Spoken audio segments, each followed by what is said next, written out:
Hello student. पिछले lecture में हमने प्लांट का पहला पार्ट शुरू किया था, रूट। ठीक है, मॉर्फोलॉजी स्टार्ट की थी हमने और प्लांट मॉर्फोलॉजी के विभिन्न भागों में सबसे पहला भाग हमने रूट पढ़ा था। रूट और रूट के विभिन्न प्रकार, रूट सिस्टम, रूट के रूपांतरण, ये सारी चीज़ें आई।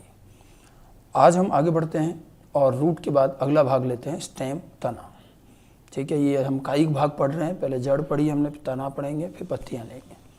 तना जो है पौधों का वो भाग है, जैसे हमने जड़ के लिए कहा था कि जड़ वो भाग है जो भ्रूण के मूलांकुर से यानी कि रेडिकल से उत्पन्न होता है।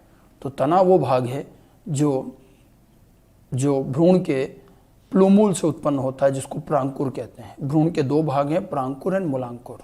प्रांकुर से परोह तंत्र निकलता है, तना और तने के भाग, और मूलांकुर से मूल तंत्र निकलता है। ठीक है, तो ये जो है तना जो है भ्रूण के प्लूमूल के हिस्से से उत्पन्न होता है। ठीक है, ये तना मैक्सिमम केस में पौधों का वायवीय भाग है, सतह के ऊपर पाया जाता है, भूमि के ऊपर होता है, और ये प्रकाश की तरफ वृद्धि करता है गुरुत्वाबल के विपरीत। जड़ से बिल्कुल विपरीत प्रॉपर्टी है। जड़ में हमने क्या कहा था, धनात्मक गुरुत्वीय, ये हो जाएगा ऋणात्मक गुरुत्वीय, नेगेटिवली जियोट्रॉपिक। ठीक है, और धनात्मक प्रकाश अनुवर्ती, ये प्रकाश की तरफ जाता है, पॉजिटिव जियो फोटोट्रॉपिक, नेगेटिव जियोट्रॉपिक। ठीक है, गुरुत्व बल से अपोजिट जाता है और लाइट की तरफ जाता है। ये तो रूट से इसके जो करेक्टर है बिल्कुल अलग हैं, अपोजिट हैं। ठीक है, तना अशाखित या शाखित दोनों हो सकता है। जैसे जड़ें भी शाखित अशाखित होती, तना में भी शाखाएं भी हो सकती, नहीं भी हो सकती। लेकिन जो जड़ की शाखाएं हैं वो पेरीसाइकल, परिरंभ से अंदर से निकलती, अंतर्जात होती है, और इसकी शाखाएं उत्पत्ति में बाहर से निकलती हैं। शाखाएं उत्पत्ति में बहिर्जात, एक्सोजीनस होती है। तो तने में और जड़ में शाखाओं में ये चीज ध्यान रखना, जड़ों की शाखाएं अंतर्जात उत्पत्ति की होंगी तो तने की बहिर्जात होंगी। ठीक है, तने पर पर्व और पर्व संधियां होते हैं। तने में जॉइंट्स होते हैं, नोड, इंटरनोड। इसमें पर्व होते हैं, इंटरनोड, पर्व संधियां, नोड मिलते हैं। ऐसी पर्व संधियां पर्व जड़े में नहीं होती हैं। ठीक है, अब पर्व संधियां जो होती है, नोड, वहां पर शाखाएं निकलती हैं, कलिकाएं होती हैं, पत्तियां, पुष्प वगैरह, पुष्पक्रम, सब कुछ वहीं से निकलेंगे। तने में जो जॉइंट होते हैं, जो नोड होता है, नोड, इंटरनोड होते हैं। दो नोड के बीच की जगह को हम इंटरनोड कहते हैं, पर्व संधि, पर्व कहते हैं। जो पर्व संधियां होती है, यहीं पर कलिकाएं होती हैं, यहीं से शाखाएं निकलेंगी, पत्तियां भी लगी रहती हैं, पुष्प भी यहीं लगेगा, सारी चीजें यहीं पर होंगी। ठीक है, जड़ों की तरह तनों में भी रोम होते हैं, हेयर्स होते हैं, बट जड़ों के जो रोम हैं वो एक कोशिकीय थे। तने में भी कभी कभी रोम होते हैं, लेकिन ये बहुकोशिकीय रोम होंगे। तो तना जो है ये एक पौधे का मुख्य वायवीय भाग है। तना, तने पर उपस्थित बाकी सारी चीजें, उसकी शाखाएं, उसकी पत्तियां, पुष्प, पुष्पक्रम, फल जो भी हैं, ये सब मिलकर परोह तंत्र बनता है, जो वायवीय भाग में होता है। परोह तंत्र का सबसे मुख्य भाग तना ही होता है। तने पर ही सारी चीजें लगती हैं और जड़ों से इसकी प्रॉपर्टी विपरीत होती है। ठीक है, तने में भी, जैसे हमने जड़ों में भी विभिन्न प्रकार के रूपांतरण देखे अलग अलग कार्यों के लिए, तने में भी तनों के प्रकार आप चाहें तो कह सकते हैं। तने कमजोर भी होते हैं, बेलें, लताएं होती हैं जिनका तना खुद से खड़ा नहीं रह पाता है, सहारे से चलता है। जमीन पे भी चलता है तना कई बार। ठीक है, दीवारों और किसी सहारे से ऊपर चढ़ता है। या फिर तने काफ़ी मजबूत, कठोर भी होते हैं। पेड़ों के तने होते हैं जो द्विबीजपत्रियों में मिलेंगे। जो हर्ब्स होती हैं, शाख होती हैं, झाड़ियाँ होती हैं, शाखित, अशाखित। तनों में भी अलग अलग प्रकार हैं, कठोर, मजबूत, शाखित भी हो सकते हैं, अशाखित भी हो सकते हैं, कमज़ोर भी हो सकते हैं, मृदुल हो सकते हैं, सतह पर चलने वाले, सहारा लेकर चढ़ने वाले, भांति भांति के होंगे। ठीक है, तने का अपना एक आधारभूत कार्य यही है कि वह पौधे की इन सारी चीज़ों को रखता है और तरीके से पूरा पौधे का एक कायिक शरीर बनता है। अब हम देखते हैं कि तने में अपने सामान्य कार्य के अलावा कुछ रूपांतरण मिलते हैं। हमसे रूपांतरण पर काफ़ी क्वेश्चन पूछे जाते हैं। जैसे जड़ों के रूपांतरण बताएं, वैसे तनों के भी रूपांतरण होते हैं। अगर हम आगे बढ़ते हैं तो तनों के हम कुछ रूपांतरण पर बात करते हैं। मॉडिफिकेशन ऑफ स्टेम, तनों के रूपांतरण। ठीक है, और तनों के रूपांतरण को हम अलग अलग 3 हिस्सों में बांटेंगे। ठीक है, एक भूमिगत रूपांतरण, एक भूमि के ऊपर मिलने वाले, और एक वायवीय भाग में मिलने वाले, हवा में मिलने वाले। ठीक है, तो तीनों तरह के। जो हवा में मिलेंगे उनको कहेंगे एरियल मॉडिफिकेशन, जो जमीन के ऊपर मिलेंगे वो कहलाएंगे सब एरियल अर्धवायवीय। ठीक है, एरियल हो गया वायवीय, जमीन पर मिलने वाले अर्धवायवीय, और जमीन के अंदर मिलने वाले भूमिगत होते हैं। ठीक है, अब इनमें कुछ अलग अलग प्रकार के तने हैं। सबसे पहले हम लेते हैं सब एरियल मॉडिफिकेशन। ठीक है, इसमें सबसे पहला और सबसे सामान्य आता है रनर, जिसको कहते हैं ऊपरी भूस्तारी। ठीक है, ऊपरी भूस्तारी जो सतह पर रहता है। ये तने लंबे होकर भूमि की सतह पर फैल जाते हैं, पर्व संधियों के आधार से जड़ें निकलती हैं तथा ऊपर की ओर पत्तियां निकलती। ये जो तना होता है, ठीक है, ये जमीन पर चलता है बिल्कुल इस तरह से, यूँ मानिए ये जैसे मैंने बनाया ऐसे चलता है ये, और इसमें ये नोड इंटरनोड होते हैं। ये जमीन के ऊपर चलता है और इसके नीचे के ऊपर जो हिस्सा है उससे पत्तियां निकलती हैं। हम पत्तियां बना सकते हैं कि यहाँ इसमें पत्तियां ऊपर से निकलेंगी इस तरह से।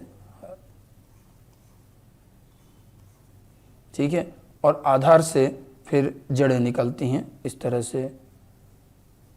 हर नोड से तने के हर नोड से इस तरह से पत्तियां और जड़ें दोनों निकलती हैं। ये जड़ें भी अपस्थानिक मूल होंगी, ऊपर की तरफ पत्तियां, नीचे की तरफ जड़, और ये पूरा जमीन पर चलता। आप अगर इसको उठाना चाहेंगे तो आसानी से उठेगा नहीं, ये जगह जगह से जमीन में धंसा हुआ है, तो उखाड़ोगे तो बिल्कुल जड़ें उखड़ती हुई दिखेंगी। ठीक है, सबसे बड़ा उदाहरण है गार्डन में जो घास मिलती है, दूब घास जिसको हम कहते हैं। दूब घास, इसका वनस्पतिक नाम ध्यान रखना, साइनोडोन डक्टाइलोन। जो गार्डन में घास लगती है वो रनर्स होते हैं, ऊपरी भूस्तारी। अंग्रेजी नाम आसान है, अंग्रेजी का नाम भी ध्यान रखिएगा, रनर्स। रन का मतलब चलते जा रहे, दौड़ते जा रहे हैं, वो जमीन के ऊपर ही चलते हैं। तो ये दूब घास जो गार्डन की है, ऑक्जेलिस वगैरह है, इनमें मिलता है इस प्रकार का बिल्कुल जमीन पर लेटा हुआ तना। और हर नोड से इसमें जड़ें और पत्तियां दोनों निकलेंगी। उसके बाद आता है दूसरा भूस्तारी, स्टोलन कहते हैं। भूस्तारी या स्टोलन जो होता है, ये पौधे की पार्श्वी शाखा है जो पौधे के मुख्य वायवीय अक्ष से निकलती है और कुछ दूर वृद्धि करके भूमि को छूती है। इसमें क्या होता है, स्टोलन के अंदर, स्टोलन आप देखो कैसे बनाते हैं। स्टोलन क्या होता है, तना तो थोड़ा सा ऊपर वायवीय होने की कोशिश करता है और एक यूं आर्क के फॉर्म में ऐसे ऊपर चलेगा, फिर नीचे आएगा, जमीन में जाएगा, फिर ऐसे चलता है। ठीक है, और ये जो है ये ऐसे चल रहा है, ये यूं। अब ये इसके नोड इंटरनोड हैं, ये देखिए। अब यहाँ हर नोड से वापस वही जड़ें निकल रही हैं, इधर भी इस तरह से। ठीक है, और बाकी इसकी पत्तियों का भाग, पत्तियां रहेंगी इस तरह से, इसमें लीफ निकलेंगी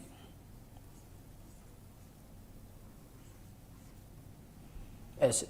ये क्या होता है, देखो इसके अंदर थोड़ा सा ये आर्क के फॉर्म में होता है ना, इस तरह से थोड़ा। ये तो देखो बिल्कुल जमीन पे चल रहा है, ये थोड़ा सा मुड़ता हुआ ये ऊपर की तरफ आता है, फिर ये वापस नीचे आता है और जमीन में मिलता है।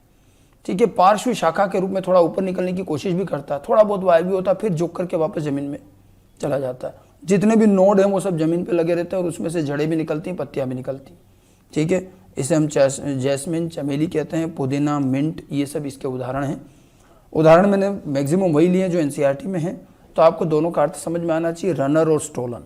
रनर जमीन के ऊपर चलता है बिल्कुल, और स्टोलन भी जमीन पर ही है, लेकिन थोड़ा बहुत उसकी शाखा ऊपर मुड़ करके फिर जाती है, तो ये आर्क के फॉर्म में ऐसे चलता है। जैस्मिन और मिंट इसके उदाहरण होते हैं स्टेमन के, सॉरी स्टोलन के। द नेक्स्ट वन, अंतःभूस्तारी, सकर्स। एक और, अब वो ऊपरी भूस्तारी था रनर, सकर अंतःभूस्तारी। इसमें क्या होता है, अंतःभूस्तारी में जैसे कि मान लीजिए ये तना है, ये जमीन हो गई आपकी। अब तने के अंदरूनी आधारभूत जो नोड हैं वहाँ से शाखाएं निकलती हैं ऐसे, और जमीन के अंदर ही चलती है कुछ देर, जमीन के अंदर से फिर थोड़ी दूर जाकर के ये यहाँ से निकलती है और फिर यहाँ इस पर पत्तियाँ वगैरह लग जाएंगी। ठीक है, तो ये तो जैसे मुख्य भाग हो गया था ना। अब ये एक और यहाँ विकसित हो गया, ये अंदर ही अंदर चल रहा है जमीन के अंदर। ये देखो, ये जो जमीन के अंदर चल रहा है ये कहलाता है सकर्स। सकर्स जो होते हैं पार्श्वी शाखा जो पौधे के मुख्य स्तंभ के आधार से उत्पन्न होती है। ये देखो आधार से उत्पन्न हो रही है यहाँ से, और मुख्य तने का अंडरग्राउंड भाग, मतलब भूमिगत भाग मृदा के नीचे क्षैतिज रूप से वृद्धि करता है। अभी ये क्षैतिज रूप से यूं वृद्धि कर रही है और फिर कुछ दूरी पर तिर्यक रूप से बाहर आकर के पर्णेल स्तंभ बना देता है, तो ये बाहर वापस तने के रूप में विकसित हो जाएगा। जैसे अनानास जो है, पाइनएप्पल इसी तरह से वृद्धि करता है, गुलदाउदी जो क्राइसेंथेमम होता है, केले में भी इसी तरह से। इनमें क्या होता है, जमीन के अंदर ही शाखा चलती है और थोड़ी दूरी पर जाकर के वापस बाहर निकल आती है। तो जैसे जो रनर था वो जमीन के ऊपर चल रहा है, ऊपरी भूस्थारी, ये जमीन के नीचे चल रही है अंदर की तरफ। इसलिए कई बार सकर्स को लोग भूमिगत रूपांतरण में भी ले जाते हैं, वहां रख देते हैं। बात है कि ये थोड़ा सा भूमि में चल के फिर बाहर निकलती, थोड़ा दूरी पर, सकर्स कहते हैं इसको, ठीक है। और उसके बाद में एक और भूस्थारिका यानी कि ऑफसेट जिसको कहेंगे, ये होता है जलीय तंत्र में। जो जल में मिलने वाले पौधे हैं, जलीय पौधे, जलीय पौधों में जो रनर होता है उसी को ऑफसेट कहते हैं।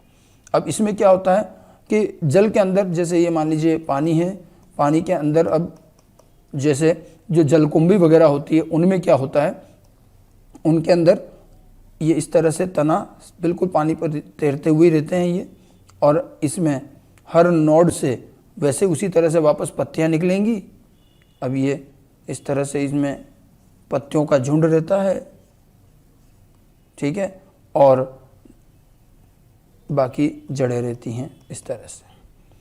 अब ये बिल्कुल रनर होता है, लेकिन ये जलीय तंत्र में है, ठीक है। इसको भूस्थारिका कहते हैं। जब जलीय तंत्र में रहेगा, रनर ही है, तो ये ऑफसेट कहलाता है। तना छोटा, वो भंजनशील है, मतलब ये तना टूटता भी जाता है, बीच बीच में से टूट भी जाता है, ये अलग अलग भी हो जाता है, नहीं तो साथ साथ चलते रहते, ठीक है। और प्रत्येक पर्वसंधि के आधार से मूल और शीर्ष से पर्ण मुकुट, पर्ण मुकुट का मतलब है ग्रुप ऑफ पत्तियां, लीफ का जो पूरा समूह जो होता है मुकुट की तरह, ये ऐसे निकला हुआ रहता है, ठीक है। और नीचे से जड़ निकलती हैं और ये पानी पे फैलता है। ये पिस्टिया जो है, जलकुंभी, आइकॉर्निया जिसको कहते हैं, ये मिलता है। मतलब रनर में और ऑफसेट में तो अंतर क्या है, रनर जमीन पर है और ऑफसेट पानी में है, बात एक ही है दोनों की, ठीक है। उसके अलावा स्टोलन जो है वो जमीन से थोड़ा ऊपर उठने की कोशिश करता है, फिर मुड़ करके वापस जमीन पर आ जाता है। और सकर जो होता है वो जमीन के अंदर चलता है और थोड़ी दूरी पर आकर बाहर निकलता है। तो इस तरह से 4 प्रकार के क्या हो गए, ये सब एरियल अधोवायवीय रूपांतरण 4 हो गए, रनर, स्टोलन, सकर, ऑफसेट।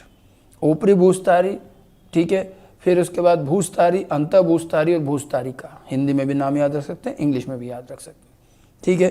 तो ये हुआ एक प्रकार के मॉडिफिकेशन, और ये सब एरियल हैं। आप देखिए, ये मैंने एनसीईआरटी के डायग्राम लिए, देखिए ये रनर चल रहा है, बिल्कुल जमीन के ऊपर चलता हुआ दिख रहा है आपको, ये इस तरह से ऐसे। ये देखो स्टोलन है, ये थोड़ा सा ऊंचा उठा फिर वापस नीचे आ गया। ये सकर है, जमीन के अंदर से चला और ये फिर यहाँ आके बाहर आ गया। और ये ऑफसेट है, ये पानी के अंदर चल रहा है, वही ऑफसेट है, रनर जैसा ही होता है। ये चारों डायग्राम से पहचान में आना चाहिए, डायग्राम से भी पहचान में आना चाहिए और इनके उदाहरण भी आने चाहिए, ठीक है। तो ये हमारा पहला प्रकार का हुआ सब एरियल मॉडिफिकेशन। अब लेते हैं भूमिगत रूपांतरण। जमीन के ऊपर के हो गए, अब जमीन के अंदर के ले लेते हैं भूमिगत रूपांतरण, अंडरग्राउंड मॉडिफिकेशन। अंडरग्राउंड मॉडिफिकेशन ज्यादातर केस में भोजन संचय और कायिक प्रजनन के लिए होता है। अब पौधा अपना भोजन संचय करता है तो जमीन के अंदर कर देता है, कई बार जमीन के अंदर तना जो है फूल करके ऐसी संरचनाएं बना देता है जिसमें भोजन संचय होता है। साथ में तने में कलिकाएं तो होती हैं, तो कायिक जनन में भी काम आ जाता है। इसमें भी हम 4 मुख्य रूपांतरण पढ़ेंगे। सबसे पहले इसमें आता है कंद, ट्यूबर। ट्यूबर जो होता है, भूमि के अंदर की जो तने की शाखाएं हैं वो अंदर जाकर उनके अंतिम सिरे फूल कर गोल हो जाते हैं और उनमें आंख पाई जाती है। आपने इसका सबसे बढ़िया उदाहरण देखा होगा आलू। आलू में आपको इस तरह से, ये देखिए आलू जो होता है, इसमें ये जो होती है ये आईज कहलाती है, उसकी आंखें, और ये वास्तव में होती है कलिकाएं। तो आलू के ऊपर ये कलिकाएं होती है, घर में भी आलू पड़ा रहता है तो थोड़ा उगने लग जाता है यहाँ से। और ये कक्षस्थ कलिकाएं होती हैं और ये शल्क पत्रों से ढकी हुई होती है, आंख जैसी नजर आती है। आलू जिसको हम सोलेनम ट्यूबरोसम कहते हैं, वनस्पतिक नाम भी ध्यान रखिएगा। ऐसे जेरूसलम आर्टिहोक, हेलियंथस ट्यूबरोसम भी होता है। सबसे बढ़िया तो खैर आलू है। आलू तना होता है, फिर से कह रहे हैं, जमीन के अंदर लगता है और तने की शाखाओं का अंतिम सिरे फूल जाते हैं, इनमें भोजन संचय होता है और इन पर कई सारी कलिकाएं होती हैं। ये कलिकाओं में शल्क से ढकी हुई होती है, शल्क पत्रों से, और ये कलिकाएं कायिक प्रजनन में भी काम आती हैं। पोटैटो जो है आलू ट्यूबर का उदाहरण है। दूसरा है कंद के बाद प्रकंद, राइजोम कहते हैं इसे। राइजोम और आलू में थोड़ा सा अंतर है, ठीक है। राइजोम जो होता है, आलू तो एक गोलाकार हिस्सा एक जगह रहता है।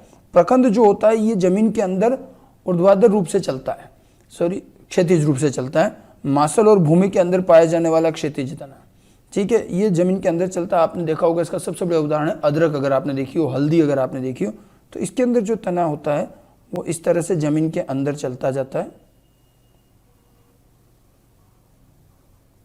ऐसे। और फिर यहाँ पर इसके ऊपर शल्क होती हैं, पत्तियाँ जो हैं ये शल्क के रूप में पाई जाती हैं। अदरक अगर आपने देखा हो या हल्दी देखी हो जो है इस तरह से, ये राइजोम होता है।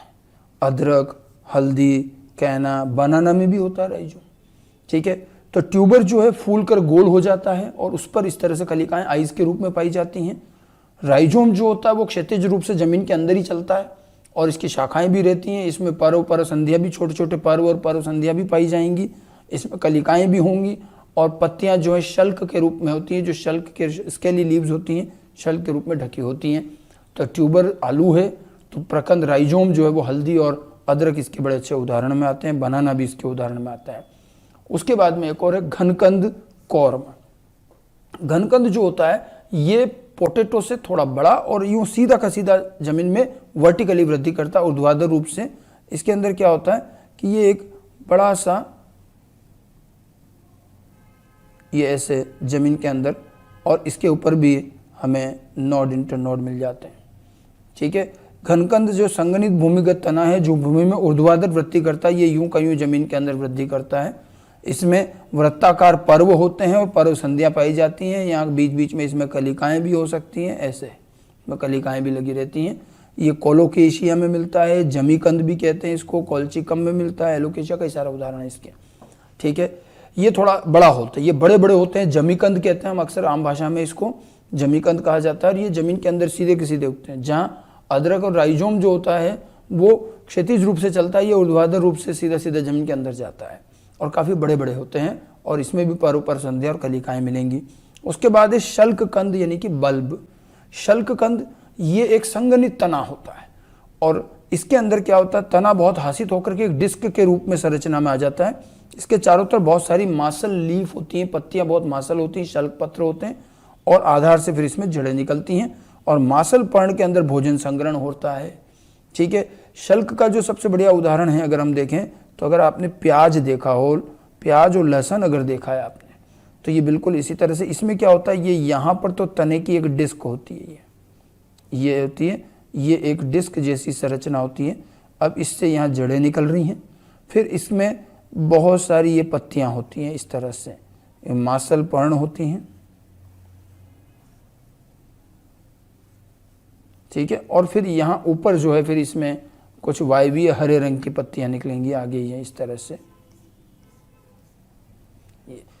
इसको बल्ब कहते हैं। बल्ब जो होता है, प्याज इसका सबसे बढ़िया उदाहरण है और इसके अंदर आप देखिए इनमें तना तो सिर्फ इतना सा रह गया, ये जो डिस्क के रूप में यही है तना, बाकी ये पत्तियां हो गई सारी। उन पत्तियों में आप प्याज में देखिए बाहर की कुछ पत्तियां सूखी होती है, शल्क होती हैं, फिर अंदर की पत्तियां मांसल होती हैं। मतलब पूरे तने को अगर हम यूँ दबा दें तो ये बन जाता है बल्ब, शल्ककंद कहते हैं। इसका उदाहरण भी प्याज और लहसुन ही रहेगा मुख्य रूप से, ठीक है। तो 4 प्रकार के भूमिगत रूपांतरण हो गए, कौन कौन से, ट्यूबर, राइजोम, कॉर्म और बल्ब। 4 प्रकार के अधोवायवीय थे, 4 प्रकार के भूमिगत। अब हम आते हैं वायवीय रूपांतरण पर। ये देखिए ये चारों का डायग्राम भी दे रखा है, ये ट्यूबर बना रखा है अपन ने, आलू जिस तरह का होता है इसमें कलिकाएं हैं, देखो ये अदरक बना रखी है, राइजोम प्रकंद, और ये जो कॉर्न है घनकंद होता है, इतने बड़े बड़े होते हैं, और ये प्याज है बल्ब। चारों प्रकार के भूमिगत रूपांतरण, ठीक है। उसके बाद आगे चलते हैं और अंतिम तीसरे प्रकार का रूपांतरण है वायवीय रूपांतरण या एरियल मॉडिफिकेशन। वायवीय या एरियल मॉडिफिकेशन में क्या है, देखिए इसके अंदर अलग अलग प्रकार के रूपांतरण हैं। जैसे एक सबसे पहला है पर्णाभ स्तंभ फिल्लोक्लेड।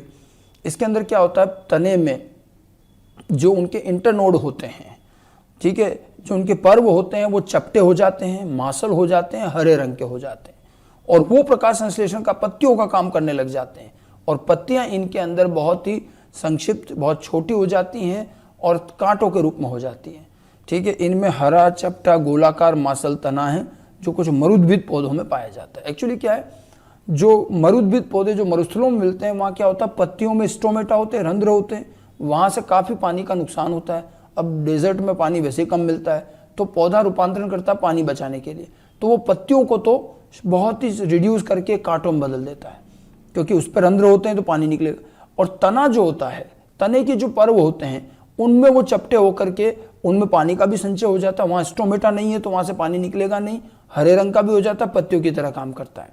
ठीक है, और यहाँ पत्तियाँ जो है वो शूल में विकसित हो जाती हैं। आपने कई बार नागफनी और कैक्टस देखे होंगे, तो इस तरह के आपने देखा होगा, ये चौड़े चौड़े पर्ण वाले ऐसे आपको कैक्टस मिलेंगे ऐसे। ठीक है, ये कैक्टस लगा रहता है। अब इसमें जो पत्तियां होती हैं, पत्तियां कुछ नहीं है, ये शूल के रूप में यहाँ पर आपको मिल सकती हैं। पत्तियां कांटों में बदल जाती हैं शूल में, और प्रत्येक तने का प्रत्येक जो इंटरनोड है, ये पर्व जो है ये चपटा मासल हो जाता है, और ये पत्तियों की तरह प्रकाश संश्लेषण का काम करता है, पानी का भी संचय करता है, और यहाँ से पानी का नुकसान भी नहीं होता।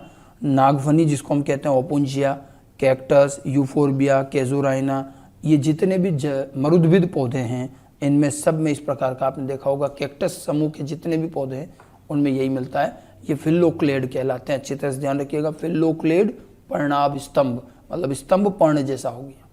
फिर एक और होता है क्लेडोड। क्लेडोड पर्णाभ पर्व कहते हैं, थोड़ा सा अंतर है। फिल्लोक्लेड जो होता है उसमें पूरा तना, सारे जो इंटरनोड हैं वो चपटे हो गए पत्तियों की तरह, और पर्णाभ पर्व में केवल एक या दो इंटरनोड। पर्णाभ स्तंभ, एक पर्णाभ स्तंभ जो एक या दो पर्व लंबा मासल होता है, इसमें क्या होता है, एक या दो इंटरनोड ही पत्तियों जैसे होंगी, तो पर्णाभ पर्व कहते हैं इसमें। ठीक है, इसके अंदर क्या है, बाकी शाखाएं जैसी है वैसी की वैसी है, और लास्ट में जाकर के ये इस तरह से चपटा हो जाते हैं, ये लास्ट में जाकर, तो ये क्लेडोड कहलाता है। मतलब अगर पूरा तना, पूरा पौधा, उसके सारे तने के सारे पर्व अगर चपटे हो जाएं तो वो फिल्लोक्लेड है, और अगर तने के कुछ अंतिम एक दो पर्व मासल और पत्तियों जैसे हो जाते हैं तो उसे क्लेडोड कहते हैं। जैसे ये सतावर में मिलता है एस्पैरागस और रस्कस। ठीक है, अब यहाँ कंफ्यूज नहीं होना है, फिल्लोक्लेड और क्लेडोड का अंतर। फिल्लोक्लेड पूरे पौधे के सारे पर्व चपटे पत्तियों जैसे हो जाते हैं। क्लेडोड में पौधे की केवल अंतिम एक दो पर्व ही पत्तियों जैसे चपटे और मासल हो जाते हैं। अंतर समझ में आया? दोनों ही मरुद्भिद पौधों में ही मिलते हैं। ठीक है, कैक्टस और कैक्टस के समान जो पौधे हैं वो सभी फिल्लोक्लेड हैं, और एस्पैरागस शतावर जो होता है वो क्लेडोड दर्शाता है। ये दो हो गए। आगे बढ़ते हैं, अगला है कंटक, थोर्न। कंटक मतलब कांटा। आप देखो कई सारे पौधों में कांटे लगे रहते हैं। अब कांटे जो है अलग अलग तरह से, तने से भी विकसित होते हैं, कई बार पत्तियों से भी विकसित हो जाते हैं। कंटक जो होता है ये कठोर दृढ़ नुकीली संरचना है जो कि सुरक्षा के लिए विकसित होती है। कक्षस्थ कलिका का रूपांतरण है। पत्तियों के आधार में कलिका होती, कक्षस्थ कलिका, अभी पत्तियां पड़ेंगी उनमें बताएंगे। ये कलिकाएं ही नुकीले नुकीले कांटे बना देती। कांटे पौधों की सुरक्षा के लिए, कांटे होने की वजह से कोई पशु उसको खा नहीं पाता, चर नहीं पाता, तो कांटे जो है पौधों की पत्तियों को बचाते हैं, सुरक्षा के लिए रहते हैं। कांटों की वजह से कोई भी जीव उनको एकदम से हानि नहीं पहुंचाता, जैसे बोगनवेलिया में, नींबू, डोरेंटा, इनमें सब में मिलते हैं। कुछ पौधे ऐसे हैं जिनके कांटों पर भी पुष्प लगे, जिससे दिख रहा है ये तने का रूपांतरण है। ठीक है, और कई बार पत्तियां भी पाई गई हैं। जैसे अलहेगी एक पौधा है जिसके कांटे पुष्प रखते हैं, उसके ऊपर पुष्प लगता है कांटों पर। ऐसे ही ये जो डोरंटा है, ये डोरंटा जो उसके कांटों पर पत्तियां पाई जाती हैं। तो कांटों पर पुष्प और पत्तियां कुछ एक पौधों में दिखी हैं। ये दिख रहा है कि ये तने का रूपांतरण है, और तने की जो कक्षस्थ कलिका है वो नुकीले नुकीले शूल में कांटों में बदल जाती है, और ये मुख्य रूप से सुरक्षा की दृष्टि से किया जाता है। तो कंटक एक और वायवीय रूपांतरण है। उसके बाद आगे देखिए, अब है स्तंभ प्रतान। ठीक है, स्तंभ प्रतान एक और रूपांतरण। इसमें क्या होता है, तने से और वही कलिका से लंबे लंबे हरे रंग के धागे निकलते हैं, और ये आरोहण में मदद करता है। आरोहण में पाए जाने वाले पर्ण रहित सर्पिल रूप से पुंडलित, आप देखो कई बेलें और लताएं होती हैं जिनमें आप इनके नोड से आप देखेंगे कई बार धागे जैसी संरचना निकलती हैं, और ये जो भी आसपास चीज होती है उससे लिपटती जाती है और पौधे को आरोहण में चढ़ने में मदद करती है, किसी सतह पर ऊपर चढ़ने में। ठीक है, ये एक्सिलरी बड होती हैं जो कक्षस्थ कलिकाएं इन्हीं से निकलती हैं। कक्षस्थ कलिका का रूपांतरण है। तो कक्षस्थ कलिकाई शूल में बदल रही है, कक्षस्थ कलिकाई धागे जैसे प्रतान में बदल जाती है। प्रतान मतलब टेंड्रिल, जैसे ककड़ियाँ हैं, कद्दू है, तरबूज है, विटिस है, इनमें सब में क्या होता है, इनमें तनों से जगह जगह से आप देखो डायग्राम में भी दिख रहा है, ये एनसीईआरटी का डायग्राम है, और इसमें आप देखो ये धागे जैसी चीज़ें जो दिख रही हैं ये सब प्रतान है। धागे जैसे ये प्रतान स्प्रिंग जैसी सर्पिलाकार होती हैं, और ये पौधे को ऊपर चढ़ने में मदद करती है, और जो भी आसपास सतह है उससे लिपटती जाती हैं, और पौधा जो है ये बेलें लताएं ऊपर चढ़ती जाती हैं। तो ये स्तंभ प्रधान टेंड्रिल कहलाता है। तो कुल मिलाकर के आप देखिए ये 4 प्रकार के रूपांतरण। एक रूपांतरण और ले लीजिए, बहुत ही कम मिलता है ये, और ये है कलिकाएं, प्रकलिकाएं, बल्बिल्स कहते हैं। पत्र कलिकाएं मतलब इसमें क्या होता है, कलिका ही होती है, कक्षस्थ कलिका होती है जो थोड़ी मांसल हो जाती है और ये अलग हो जाती है और इससे एक नया पौधा विकसित हो जाता है। संघनित कक्षस्थ कलिका बल्बिल्स कहलाती है और ये कायिक प्रजनन करती है। इसमें क्या होता है, कलिका थोड़ी सी बड़ी हो जाती है और ये टूट के गिर जाती है। और ये जैसे एक अगेव उदाहरण दे रखा है, ये मैंने डायग्राम भी दिख रहा है एनसीईआरटी का, ठीक है। डायोस्कोरिया में और अगेव और ऑक्सेलिस, इनमें कुछ कलिकाएं बड़ी मांसल हो जाती हैं और ये टूट के अलग हो जाते हैं और इनसे एक नया पौधा विकसित हो जाता है। आप इसको काट के लाके नए पौधे लगा सकते, तो कलिकाओं से पौधे बन जाते हैं, कायिक प्रजनन। तो ये कलिकाओं का थोड़ा सा रूपांतरण है, संघनित कक्षस्थ कलिकाएं बल्बिल्स कहलाती हैं, ठीक है। तो इस तरह से आपने देखिए मैंने आपको तने के 3 प्रकार के रूपांतरण बताया। सबसे पहले तने की क्या गुणधर्म है, जड़ों से तने की तुलना करी हमने, क्या क्या अंतर आया, और तने के फिर रूपांतरण लिए हमने। तो रूपांतरण में सबसे पहले तो जमीन के ऊपर मिलने वाले तने, ये मृदुल कमजोर तने होते हैं जिसके अंदर 4 प्रकार के थे, रनर्स, सकर्स, स्टोलन और ऑफसेट। चारों के उदाहरण और चारों किस प्रकार के होते हैं वो डायग्राम भी बताया आपको। फिर उसके बाद में भूमिगत में चले तो वहां भी 4 रूपांतरण मिले, कंद प्रकंद मतलब ट्यूबर राइजोम, घनकंद कॉर्न और शलकंद बल्ब, ठीक है। उसके बाद फिर वायवीय रूपांतरण में आइए, तो वायवीय भाग के अंदर हमने देखा है कि वहां पर कभी कभी पूरा तना और सारे पर्व जो है पत्तियों जैसे चपटे हो जाते हैं, तो इसको हम फिल्लोक्लेड कहते हैं। 1-2 पर्व होते हैं तो क्लेडोड कहलाता है। ये दोनों मरुद्भिद पौधों में मिलते हैं, ठीक है। उसके अलावा फिर हमने और रूपांतरण देखे, तो एक हमने कंटक देखा, कांटे हो जाते हैं, शूल में बदल जाती कलिकाओं से सुरक्षा के लिए, और कलिकाओं से लंबे लंबे धागे जैसी संरचना निकल रही है जो आरोहण में मदद कर रही है, प्रतान। और लास्ट में कलिका जो है स्वयं फूल करके बल्बिल्स बना देती है कायिक जनन के लिए, तो बल्बिल्स का एक और। ये 5 अलग अलग प्रकार के वायवीय रूपांतरण, ठीक है। तो स्तंभ में बेसिकली स्टेम में आपको ये चीज पढ़नी, स्टेम की प्रॉपर्टीज और उसके मॉडिफिकेशन। रही बात स्टेम के कार्य, हम सभी जानते हैं स्तंभ का मुख्य कार्य क्या रहा, पत्तियों, फलों और फूलों को धारण करते हुए शाखाओं को फैलाना। तो ये पत्तियां रखता है, फूल फल सब इसी पे लगते हैं और ये पूरे पौधे में फैलाता है। इसके अलावा पानी, खनिज लवण, प्रकाश संश्लेषण, खनिज लवण और पानी का संचरण करना, फोटोसिंथेसिस करना, पत्तियां इसी के ऊपर होती हैं। और कुछ स्तंभ भोजन संग्रहण भी करते हैं, जो जमीन के अंदर चले जाते हैं, भोजन संग्रहण कर रहे हैं, सहारा प्रदान कर रहे हैं, प्रतान वगैरह से सुरक्षा हो रही है, शूल वगैरह बन रहे हैं, कायिक प्रवर्धन का काम कर रहे हैं, ये कलिकाएं वगैरह, ये सब विशिष्ट रूपांतरण है इसके। तो रूपांतरण के द्वारा ये कुछ विशिष्ट काम भी करते हैं। बाकी सामान्य रूप से पौधे का तना पौधे के विभिन्न भागों को रखता है, इसी पर सब चीजें लगती हैं, पत्तियां, पुष्प, फल, बीज सारे। और ये पौधे को बाहर की ओर निकालकर धूप की ओर, प्रकाश की ओर ले जाता है, जिससे कि पौधा प्रकाश संश्लेषण कर सके। तने के अंदर जो संवहन ऊतक है, उससे जड़ों में जो चीजें अवशोषित हो रही हैं, पानी और खनिज लवण, वो तने के माध्यम से ही पत्तियों तक पहुंचता है, तो ये संचरण का काम भी करता है। तो एक सामान्य से पौधे का और अत्यंत ही महत्वपूर्ण हिस्सा है। तो पौधे के हमने अब तक जो है 2 भाग पढ़े, जड़ और तना। कायिक भाग हैं, जड़ें भूमिगत हैं, उनके प्रकार और उनके रूपांतरण, तना और तने के रूपांतरण, ये दोनों चीज ध्यान रखनी है आपको, ठीक है। इसके बाद हम कायिक रूपांतरण में अगला जो भाग लेंगे वो है पत्तियां, क्योंकि 3 कायिक भाग हैं, जड़, तना और पत्तियां, ठीक है। आपको इसमें भी जो जो रूपांतरण आपको बताए गए हैं वो रूपांतरण बिल्कुल एक चार्ट बना लें कि वायवीय रूपांतरण कौन से हैं, भूमिगत रूपांतरण, अधोवायवीय कौन से हैं, उनके नाम और किस किस में वो मिलते हैं। 1-1, 2-2 उदाहरण हैं, उदाहरण ज़्यादातर एनसीईआरटी वाले ही हैं, डायग्राम से भी आपको समझाने की कोशिश की है। अब इसको आप बार बार पढ़ते रहें, थोड़ा चार्ट बना लें ताकि आप इसको बार बार याद रख सकें। इसमें डायरेक्ट क्वेश्चन आते हैं कि किस में घनकंद मिलता है, किस में शलकंद मिलता है, किस में क्या मिलता है, तो उदाहरण पूछे जाएंगे। और उदाहरण देखो बार बार पढ़ने से, रिपीट करने से याद होंगे, एक बार में नहीं होंगे, ठीक है। तो आज हमारा दूसरा भाग हुआ ये स्टेम। अब हम अगले लेक्चर में पत्तियों पर बात करेंगे, थैंक यू।